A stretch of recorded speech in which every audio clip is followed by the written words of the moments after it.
Hello everyone, আসসালামু আলাইকুম।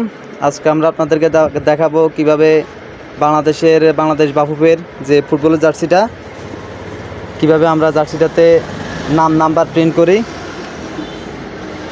Number print করছেন আমাদের লোকন ভাই। দেখেন, সর্বপ্রথম জার্সিটাকে বসাতে হবে মেশিনে।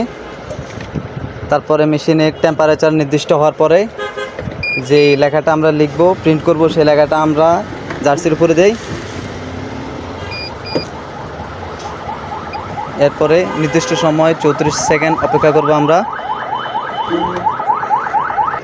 দেখেন, আমাদের নির্দিষ্ট সময় শেষ। এখন আমরা দেখব, এই যে দেখেন কত সুন্দর করে লেখাটা জার্সিতে প্রিন্ট হয়ে গেল। ইয়াসিন